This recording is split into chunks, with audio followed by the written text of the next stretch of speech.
I'm Ginger Conlon, Editorial Director at One-to-One Media, and I'm here with two of our past one-to-one customer champions, Boyd Beasley, the Senior Director of Customer Support for Electronic Arts, and Stuart Roesel, Director of Customer Loyalty and Retention for Earthlink.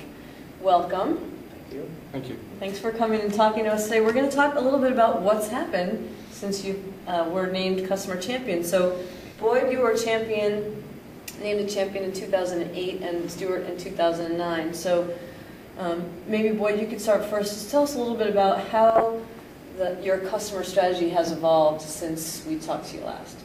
When we last spoke, we were learning about how to put our customers first and drive awareness of consumer interactions to drive loyalty across EA. And a few folks listened, customers blogged more, and we raised the attention level in the conversation for customer service across the company. A major change has occurred since that we're quite excited about. At the beginning of this fiscal year, for the first time, we now budget our CS instead of against a fixed budget. We're budgeting it as a demand-driven business. We've set an official corporate service level that is properly funded, I'll say. And now we bill the expenses we incur to deliver that service level directly to our production teams when they launch a product.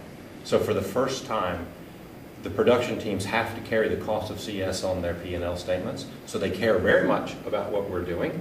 And we've created a whole new dialogue across the company about what service is good, why it's important, and most of all, when we have a very successful product that sells significantly more than planned, we actually get to hire additional agents to service that product, and there's a plan for it now in the budget, where in the years past we were victims of our own success. So we're quite pleased with the new conversations that are occurring around that budget change. That's excellent. Stuart, how about at Earthlink? How's the strategy evolved in the past year? Well, customer retention continues to be one of the top priorities at Earthlink and has been for a number of years. And so our customer strategy continues to evolve. One of the reasons why it does evolve is because we continue to sharpen our customer intelligence. And it's one thing we pride ourselves in is understanding our customers. And I think it's a process. It happens over time, and we're continually learning. And we learn through new quantitative and qualitative methodologies, if you will. So first of all, looking a lot more at our CRM and understanding how we contact customers and how we communicate with our customers. So we're doing that a lot differently now. So it's not as much of the traditional direct mail, if you will. It's more of the email and social media that we'll talk about in a second, I guess. So that's also led to more of a digital content strategy that we're delivering to our customer as well. So it's more about convenience to the customer, and so when they go online, they don't have to surf different content, if you will, so we're bringing it to the customer. And the other thing that we want to do is just make it fun and exciting for our customer. It's engaging, and one of the ways we're doing that is through kind of a gaming, if you will, and sweepstakes kind of things. So we're doing like a football contest this fall, where you just pick the winners and so forth, and you can win prizes. The other thing that we've done is we're also providing a digital magazine to our customers. And so for our high-speed customers, they can view magazines and purchase magazines online that they're interested in. So things like that have really kind of improved our overall experience, and our customers are excited about it. That's great. So two really interesting and different approaches to bringing customers closer to the organization and increasing satisfaction in various ways. Stuart, you mentioned social media, and of course that was one of the questions I wanted to ask. It's a big conversation these days, how social interaction is happening and helping improve customer insight and customer service. So maybe you could talk a little bit about how that's happening at your organization. Boyd, do you want to start? I'm happy to. I think we got a little bit of a head start in gaming, because since the beginning of games there have been online communities, whether back in the days of the bulletin board services or in the very early days of message boards, gaming communities came together to talk about their product. As we've seen the explosion into social go way beyond message boards in the last few years, where you're having interactive discussion and so many different groups available, the Facebooks, the Twitters, the YouTubes, etc. Our conversations have grown certainly beyond the little gaming communities we knew before. But for years we've understood that one angry customer could tell 10,000 of their closest friends about a failure that we might have made. And it's certainly true to say that executives at EA, at least, do evaluate customer service based on the type of complaints they hear about.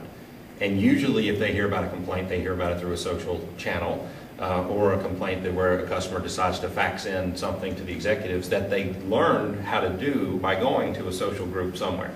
Contact the execs here type of things. I won't say where they actually go. So it's critical, I think, that we understand that customers are, their voice is growing, and they're meeting more and more folks in more and more places. So we have gotten engaged in the social media. We're investing now in integrated technologies in the CRM world. There's a lot of the leading CRM vendors that are taking social and plugging it into the existing CRM packages. So we're rolling out an implementation of that as we speak, actually. I think we might have gone live today. But prior to that, we had dedicated agents as sort of an expansion of our existing message board teams, engaging on Twitter and engaging on Facebook in a similar capacity than we've done in the past just to our gaming message board. So as social expanded, we rolled out our agents. I don't think it scales the way we've done it on the message board strategy, which is why I'm very excited to see the technology make it more accessible for us. All right, great. And Stuart? Well, we've been doing social media for a number of years, primarily through online communities, and it has really driven significant value to our retention efforts. One of the ways is, not just the customer interaction, but what we took it a couple of years ago was where we were doing online chats with our CEO, our vice president of customer service, and then also our product management teams. So when you start to get that interaction with the customers and you kind of hearing the experience and it's really kind of hands-on back to product management, you learn a lot of things. And one great example was where if a customer was doing some type of download and it might take several hours, we were having a timeout issue that we were never aware of. And it was happening across the board. Well, having the product manager and engineers actually in the same room hearing this conversation, they heard that they identified a problem that, if you would have just, a customer calls into customer service and it's kind of a one-off kind of thing, you might have misdiagnosed the problem or whatnot. So we were able to identify a bigger customer experience issue, if you will, and fix it and improve the customer experience. So I think it brings a lot of positive benefit. Absolutely. Any other benefits that you're seeing? Have you had a similar example, Boyd, where something unusual or something surprising you learned? I think that what I think's coming next is exciting to me. As we figure out how to interact as service teams with the social cloud and have these conversations, we're merging the service discussion with the product discussions and the PR discussions. And I think that as the technology makes it easier, we'll be able to expand the value add of service organizations beyond typical voice of the customer of the service center to include the other types of discussions that in the past, due to organizational structure or resources, haven't actually been collected in a lot of companies. And PR does maybe one thing over here, marketing does a thing over here. With the right technologies in place, we can have one data source and one data output to a lot of different kinds of conversations that are going on. And I think that could change the type of value that service organizations provide back to their companies. Because in years past, we didn't have resources to go ask about a product issue. And I don't really want to ask about a product issue today. But when I see a product issue, it might not be my world to mess with that. At least now I have the mechanism to report that back to the organization. And with some credibility now. There's metrics and data behind it. Right. And so Stuart, any final advice on interacting with your customers, creating that kind of proactive conversation? Yeah, I think that it evolves over time. It's a process, and people have to understand that we're continually learning that you can't just be satisfied with what happened yesterday or today. You have to kind of look forward. Every day is a new experience, and there's constant change, and we have to be ready for that. Great. Well, thanks so much to Boyd Beasley of Electronic Arts and Stuart Roesel of Earthlink.